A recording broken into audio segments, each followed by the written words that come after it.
Hello, and welcome to the Aguilar Conversations, a global perspective. I'm Tony Aguilar.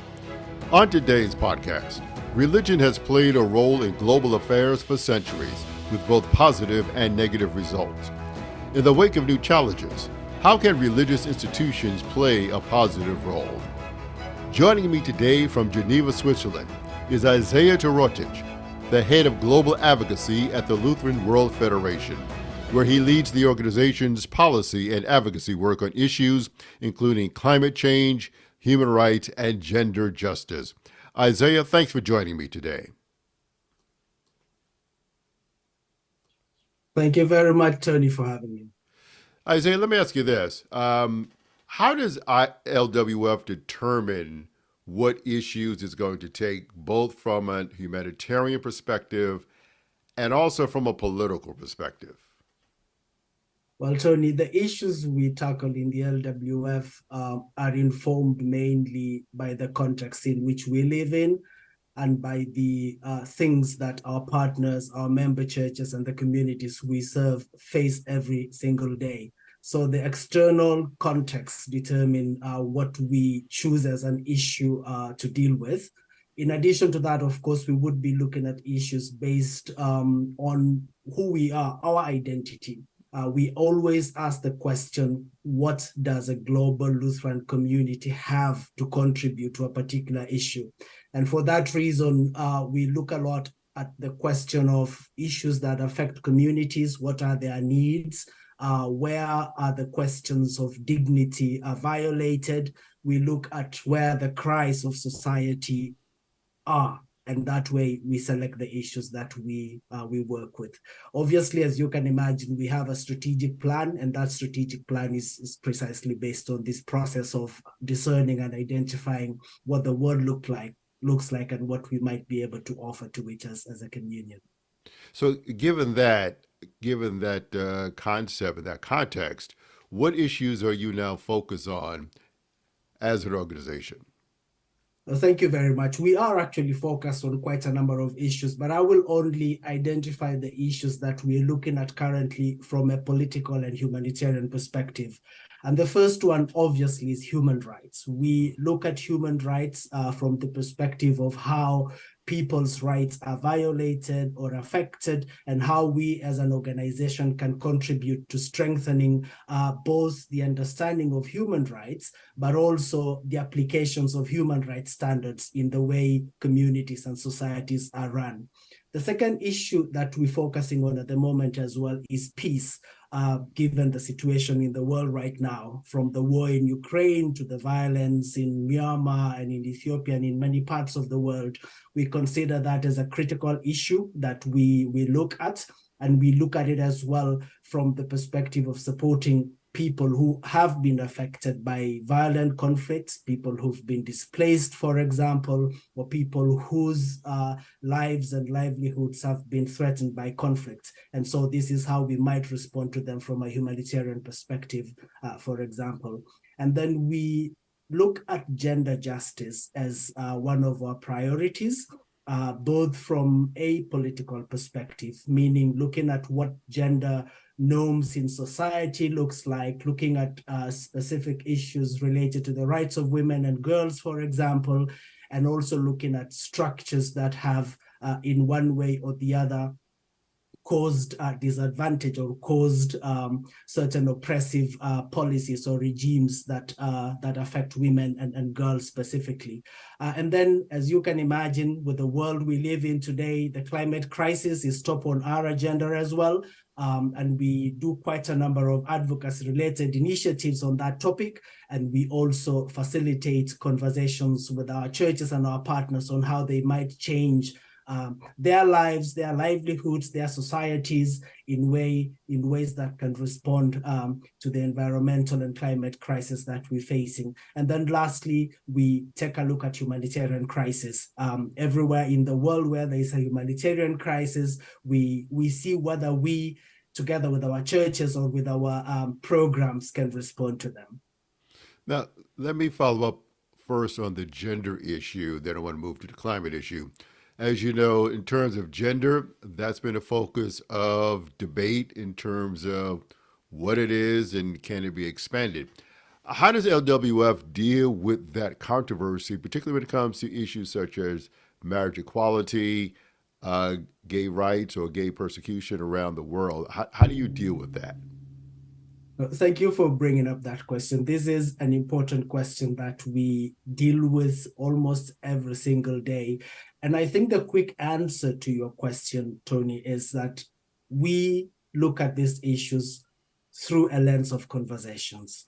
We have, for the last many years, in fact, I think since 1995, been part of a process where, as the Lutheran World Federation, with our churches, recognizing the difficulty of some of our contexts where our churches are to deal with questions of marriage equality, for example, or LGBTQI rights, we have come to the understanding that what we need to do is sit around the table and talk. And so we have been part of continuous conversations where our churches speak openly, respectfully to each other, try to get a shared understanding of what's at stake, try to come to a theological understanding of what these issues are and how we might be able to address them. But I could say that there's been more progress, particularly if you look at some of the dimensions of gender justice. If you look, for example, at the question around the right of women and girls, or if you look at the ordination of women, leadership roles of women within the churches, there's been significant progress within our organization. We have, in fact, developed a gender justice policy, which already starts to list some of the issues that we have agreement on and that we can work on together. And then it does as well anticipate more difficult questions and spaces that can be created to allow the churches and our partners to converse around these things. So I think, to answer your question, how we deal with difficult questions is that we come together and discuss. On the issue of climate change now, since you had the war in Ukraine, and particularly nations such as the United States was leading the way to get off of fossil fuels, and I know LWF had made a resolution not to invest in stocks that have fossil fuels. But the war in Ukraine changed a lot of that in terms of nations now needing fossil fuels. They need oil because Russia is cutting off oil, or they're not taking Russian oil because of sanctions. How has that shifted your policy towards fossil fuels? And also, where do you think we are in terms of the climate proposals, particularly the Paris climate agreements, which you've written a lot about? Where are we on that? Let me start with that. I think the fact that the world was able to come together in 2015 and establish certain goals and agendas related to addressing climate change is something that we celebrate. We celebrated it in LWF. We continue to celebrate it. And we are particularly keen to ensure that the world community implements every single bit of that agreement. And to be quite clear, there are at least 3 dimensions of climate action that we think must be undertaken as a matter of urgency. So it is, of course, as you said, related to addressing fossil fuels, stopping greenhouse gas emissions through the actions that will enable our economies and our societies to basically stop using fossil fuels. But there are 2 other dimensions. One of them is, of course, related to how we support people and communities all across the world, and particularly in developing countries that are already facing significant impacts of climate change. I could give you the example of the droughts in the Horn of Africa right now, where millions of people are facing starvation because of changes in their climate and in their environment. And so the Paris Agreement also came up with that decision that these people will be supported, that they will be helped, that there will be financial contribution as well as technical contribution and capacity development contribution to support these communities. So that is an agenda that hasn't been achieved so far. And then the last point which I would like to mention, and that has had some significant traction, is related to some of the impacts of climate change that are beyond the purview of adaptation. I'm talking here about communities that are being displaced and they have to lose their homes because of sea level rise or flooding or complete annihilation of their livelihoods through some of these climate change impacts. And those people as well need to be supported. And therefore, the international community would do well if they considered then how some of these drastic impacts of climate change can be dealt with in a way that can preserve the human rights and dignity of people that have been affected. But to come back to your question, of course, the war in Ukraine has had an impact on the way fossil fuel has been understood and the way governments had planned to move away from fossil fuels. But to be quite honest, the world wasn't doing any better before the war in Ukraine. So let's be very honest about that, and therefore not use Ukraine just as a scapegoat or as an excuse.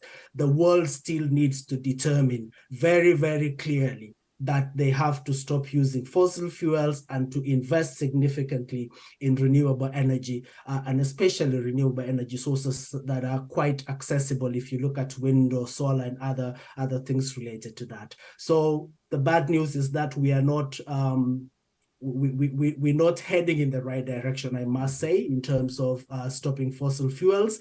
And the good news is that there is greater mobilization and greater understanding, particularly among communities like faith-based communities, where there is certain commitments towards ending investment in fossil fuels, but also commitments in very small and little ways in terms of small things around churches, solar panels, tree planting, and things related to that. And keeping with that, how do you hold governments accountable? Because I know one of the issues of LWF is to hold governments accountable for their actions. How do you do that in the context of globalization and all of that? How does that happen? That's a really good question and a very difficult one, particularly because holding governments accountable assumes that all governments are in place through democratic processes that helps them understand that they have an accountability relationship towards its citizens. And so we, in such cases where governments are in place legitimately, believe quite strongly that they are accountable to their people and to their citizens. And we hold them accountable through empowering our member churches, our partners, our communities to be able to deal with their governments directly. It is very clear through our human rights-based approach as well that governments are duty bearers. This is the terminology we use towards them, with the understanding that they have a responsibility towards citizens and towards people within their borders. And this is under international law. This is also under laws within their jurisdictions. And so our key way in which we hold governments accountable at the local and national level is through empowering communities to be able to ask questions, to be able to vote correctly, to be able to follow processes, governance processes, be it budgetary decisions or be it questions related to elections and who sits in what board and that kind of those kinds of questions. At the global level, of course, the way we have organized our society is that we still live within a fairly multilateral global governance. And so we work a lot within the United Nations frameworks where governments sit around the table to look at issues that they need to deal with.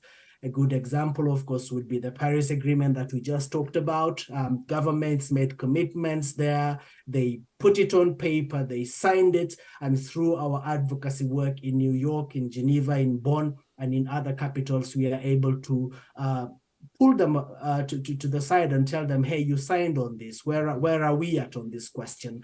I think this is quite important as the world faces quite a number of global challenges. I think it's important for global organizations like ours to be able to engage as well at the global level, looking, for example, at some of the big frameworks. Look at the Sustainable Development Goals, for example, or the whole international human rights framework, or the whole international humanitarian framework. We need to be able to speak boldly to these governments about these questions.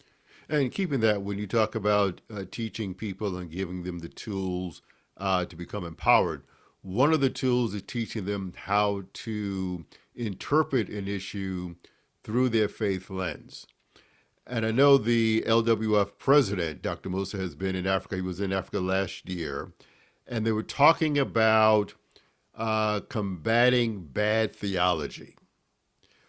And bad theology can determine how you see an issue. And to be realistic, I'm Lutheran. You're with a Lutheran organization. Lutherans had an understanding of governance through World War II, particularly in Germany, that was not really helpful. And there's a lot of criticism of that. Two kingdoms theology and the like, which caused a lot of churches to be quiet in Germany during the time of the Nazis. But it's come a long way. And Dr. Musa has been leading a way to get people to understand theology in a more grounded way. How does that help your work in terms of what you do for all of these issues? Oh, thank you. That is a very important question, and you raise a very important issue, which, of course, the president of the LWF, Archbishop Musa, has given voice to, as has our general secretary and many of our leaders.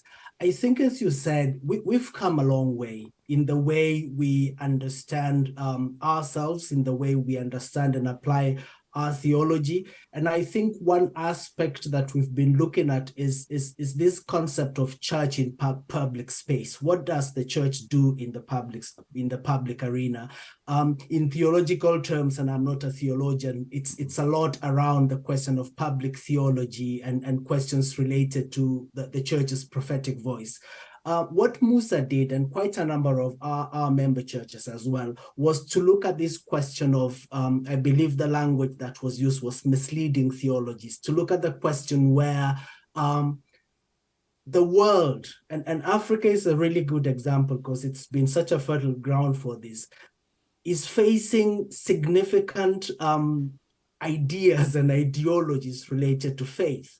It came quite heavily during the COVID pandemic, where a lot of information was passed through churches, church leaders, around how they understand their role in society, or how they understand COVID as a curse, or how they understand vaccines as instruments of the devil to do one thing or the other.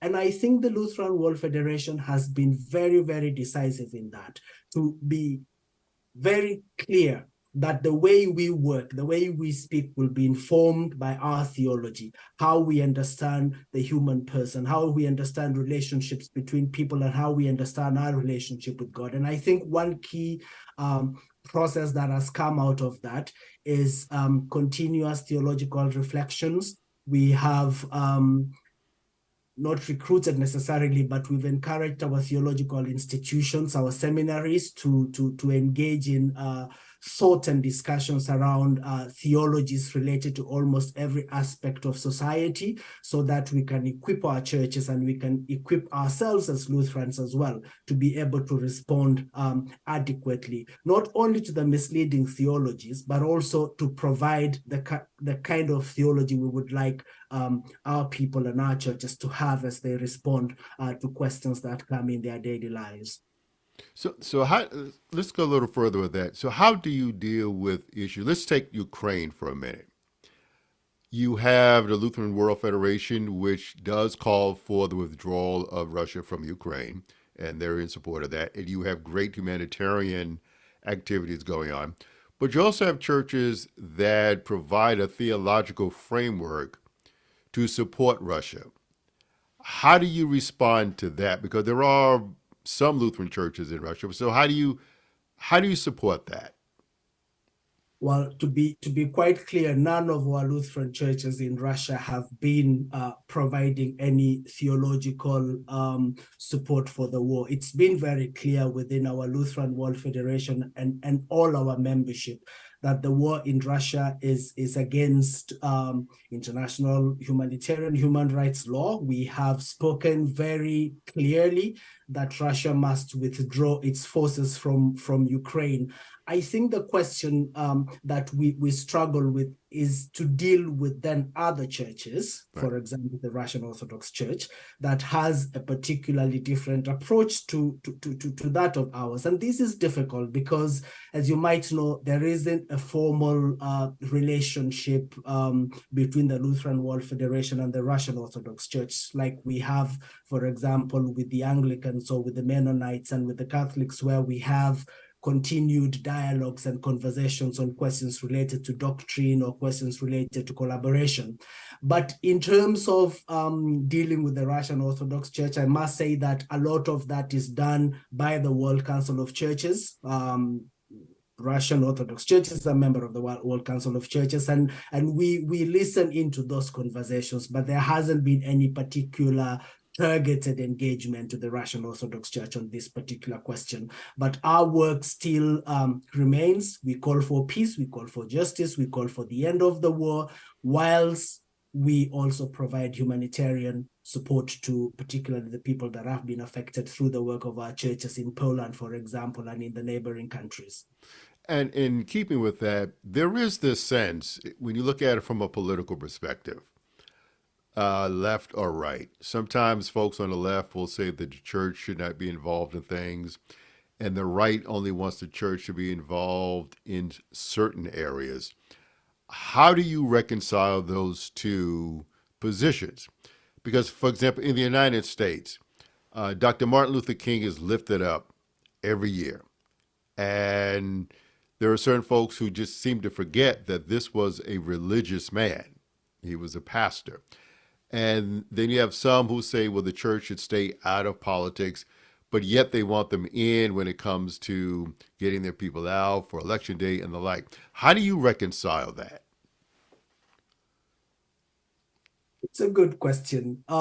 Again, I would go back to our theology and our self-understanding. And as I said, let me also just say that I'm not a theologian and I will not be able to articulate anything theological in any meaningful way. But we do understand that the church has a particular role in the public space. We believe very strongly. That's why we do advocacy. We believe that we are in society because we can transform certain conversations and we can provide service through our diaconia, and we can engage in conversations through our prophetic voice or what we would consider as our public theology. In the LWF, we have no questions whatsoever around whether we could speak to questions political or not. What we continuously discern is what position we take. And it is always, as I said before, based on what we believe in. What do we believe in? What is the Spirit saying on this particular question? And ultimately, it goes back to where is human dignity questions and challenged, and where is the most vulnerable person affected that we can speak on behalf of, or that we can support and accompany. So for us, it's not a question around whether we can speak to issues or not. It's a question of how we speak to them and how we accompany and support those that are affected, particularly negatively, by issues in society. Now, shortly, you're going to be having your assembly in Poland. One, why Poland? What message are you trying to send, given the context that we're presently living in with the war in Ukraine and the like? And what do you hope to accomplish as a result of your next assembly? Well, Poland, because the church in Poland invited us. Okay. The invitation came well before the war in Ukraine, so it had nothing to do with that. But it's become quite providential because I think during such a time as this, it is such a wonderful testimony to be able to be with the churches there as they face this particularly challenging moment. The last assembly we had was in Namibia, in Windhoek, and we hope that the assembly in Poland will continue to affirm what being a global communion is. Obviously, I cannot say what the assembly will say because we cannot predetermine or preempt that. But I have been listening very keenly to conversation between and amongst our churches over the last few months. We've had a meeting in Europe, in Africa, and in Latin America, North America, and the Caribbean. And we're hearing a lot of strong messaging related, for example, to peace and addressing conflicts, not only in Ukraine, but wherever they happen, including in difficult places like Myanmar and Ethiopia and other places. We're hearing a lot of sentiment around human rights and this idea that human rights are, there's been a systematic pushback on human rights, and how we as LWF can play a stronger role in defending human rights. We've heard a lot of issues related to gender and gender justice, and how we can play a stronger role, I would say, on that question. We've also had issues related to youth and youth leadership, addressing the question of displacement and migrants, and things related as well to confronting misleading theologies. So we're hearing these things, but we cannot say for sure what will come out of Poland until we go to Poland. But let's remember that an assembly, of course, is a moment in the life of the LWF where we celebrate our communion, we celebrate our faith, we celebrate our cultures, our ways of worship. We will have Eucharist. We will expose ourselves to the context of the church in Poland. We will, of course, have these moments of mutual enrichment. It doesn't happen all the time. So when it happens, I think every 7 years, we get this opportunity to just be together and discern where we go together as a global communion, including moments of joint decision-making, like elections of governance and the next president, and the process that will lead us towards the new strategic plan, or the strategic plan that will come after that. Now, a lot of people don't know about a lot of the behind the scenes work that church bodies do, including LWF. And while they may be aware of humanitarian activities that take place, but there's sometimes discussions with political leaders and negotiation. A lot of people forget that the Pope was instrumental in the meeting between President Obama and President Raul Castro of Cuba, and he was part of the back channel negotiations. Where is LWF on issues like that? For example, while Ukraine is in the news, you have a lot of conflicts going on, whether it's Sudan, Myanmar, and other places. Where are you at in terms of some of the back channel conversations to bring peace between warring factions?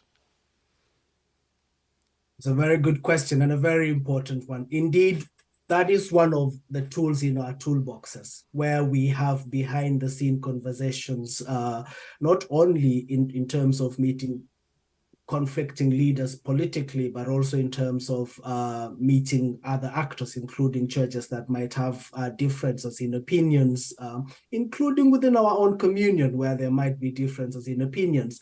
And a lot of those conversations are set behind the scenes for some reasons, because a lot of these conversations need to not be seen by too many people.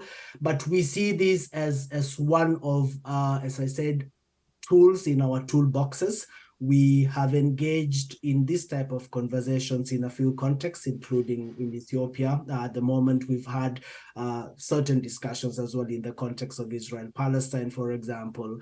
We've had some conversation, particularly in the context of multilateral spaces, where we would reach out to key UN actors in terms of providing certain information or facilitating certain accesses to certain contexts. So it is indeed a particularly important role that faith leaders have. Not many other leaders would have it, actually. And I think it is something we should celebrate and we should strengthen within our faith communities. This mediation role and this ability to not to be neutral as such, but to be able to stand in the middle, stand in the gap between factions that disagree and provide opportunities for conversations and discussions.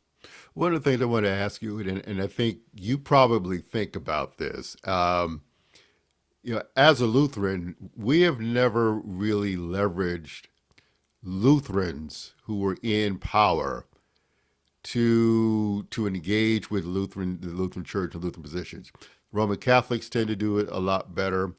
Um, how is LWF looking to change that so that folks who are Lutheran, who are in politics, who are in positions of power, that we begin to engage them better as fellow church people?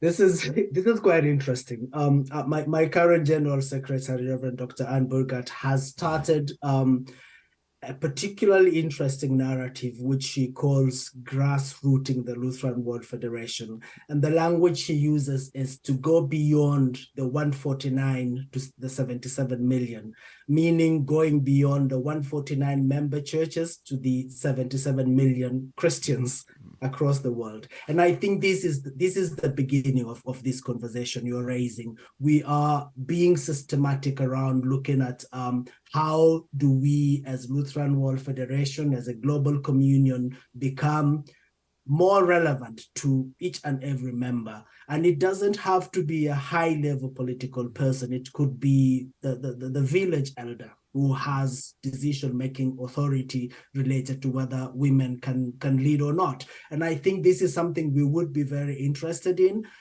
It is obviously something that has to be supported by our churches, and it is obviously something that we would have to be quite sensitive about building it programmatically. But indeed, it is a conversation we are having, and I think certainly that would be of significant influence within the Lutheran World Federation. If we go to the place where each and every Lutheran leader remembers what they can represent in terms of values and in terms of transformation of society. In a few minutes we have left, one of the issues, or two of the issues rather, one is global poverty. And the World Bank has come out and said that the goals that were initially laid out for 2030 probably will not be met, primarily because of, in their opinion, COVID. So, what is your thinking on that in terms of we won't meet that goal? But how do we get back on track to reduce global poverty?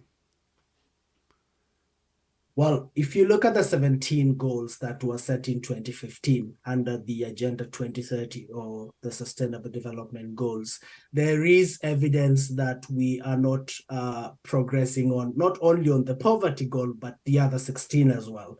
And therefore, there is a need to come back together and think through where we are going wrong. You might be aware that the UN will convene a summit in September, the SDG summit, which will be reviewing the midterm. This would be the midterm review of the Agenda 2030, in which we will get facts and figures around where we are at regarding achieving the 17 goals.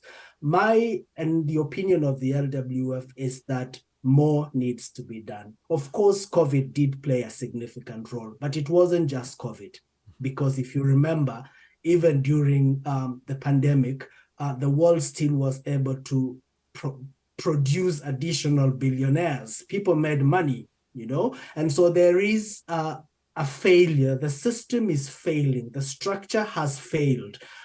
Within our work, we are developing a program called the New International Financial and Economic Architecture, NIFIA, and we're doing this with the World Council of Churches and the Reformed Church, where we're looking at where it's broken within the system. How comes the world is able to produce inequality in such a profound way where you can have multi-billionaires in the presence of billions of people who are hungry? And so we believe quite strongly that there will be a need to revisit that conversation. It's about resetting the economy, resetting the way we understand poverty, and resetting the way we hold governments and the private sector and international organizations accountable. But indeed, as you said, we are not doing very well in terms of achieving those goals.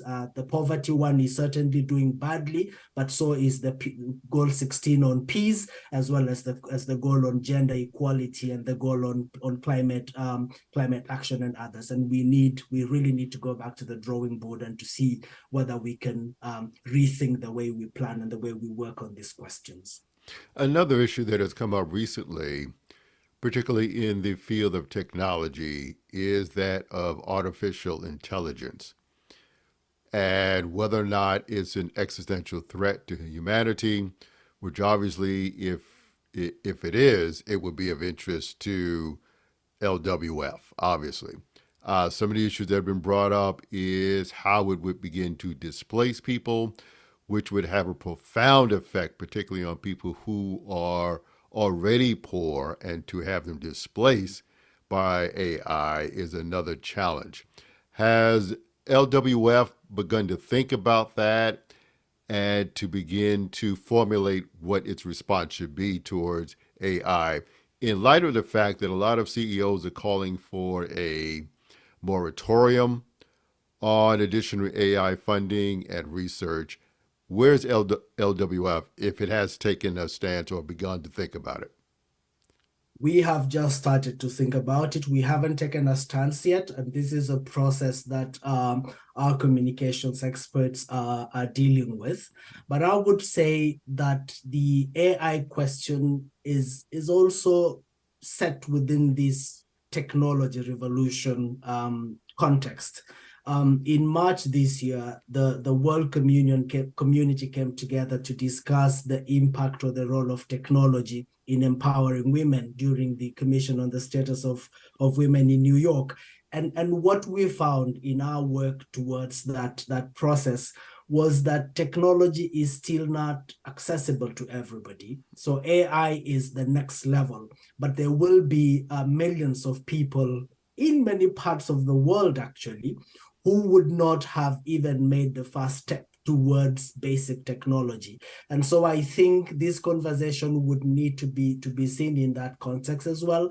But I will not be able to say much about the AI work because we've just started to think through it. And I think hopefully we will be part of whatever international normative conversations will be. I am aware that some of the leading governments, including the UK and the US, have already started to discuss at the political level what roles they want to play in this regard. So has major technology companies. But I think it would be interesting for organizations like LWF and others to be included in such conversations, because again, artificial intelligence is not just technology. It's about people, it's about livelihoods. But in some cases, we will need to deal with moral and ethical questions. And I think that is where churches and faith-based organizations might be quite well positioned to provide some guidance.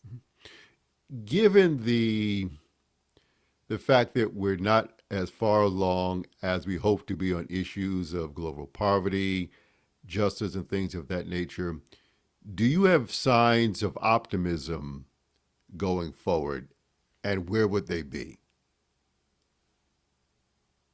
I would call it signs of hope. And this is an important language choice, because we in the LWF always make the point of looking for where the hope is. And I think there is a lot of signs of hope. I will mention three. One of them is this growing global solidarity.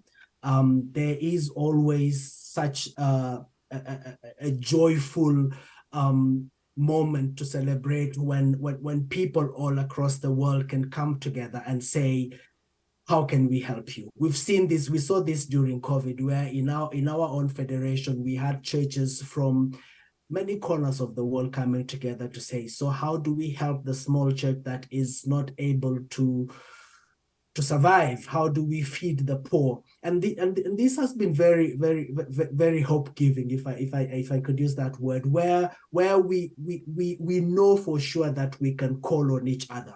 When there is need, we can call on each other. And we know for sure that the communion will respond in kind, and they will pray, and they will offer whatever they've got. They will speak out for justice and peace. And this gives us a lot of hope. The second issue I would say is related to a lot more practical actions that common, normal people are taking. We have set our society in such a way that governments have access to resources and need to make major changes for change to happen in the world. But we've also come to the conclusion that the actions of people, normal people, a girl in school or a boy in the farm, is actually transformative enough. And so we're seeing a lot of that. We've seen people like Greta Thunberg and the school strikes. We've seen very powerful bishops, like the bishop of the Lutheran Church in Tanzania, Archbishop Friedrich Shaw, addressed the Human Rights Council around why girls must go back to school. And I see that as a sign of hope, because we are able to speak out, and we are able to speak out boldly. Lastly, I would say there is still hope to be seen within our multilateral processes. I know I said that in the beginning, and I know there is a lot of criticism around the United Nations and whether it's functioning and whether it's fit for purpose. But I think we still have a space where every country, be it as big as the US or as small as Eritrea, can sit around the table and have a conversation. And I think that is something that we can consider as a sign of hope. So it's not all doom and gloom. There is still much that can be done, and there are people that can do that. My guest today has been Isaiah Turocic, the head of global advocacy at the Lutheran World Federation.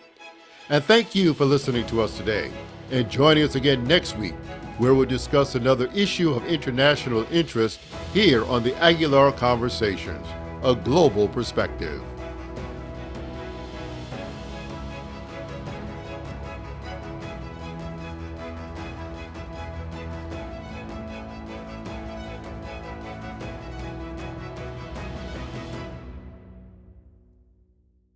The Aguilar Conversations, a global perspective, is produced by Casa Margo Communications Group.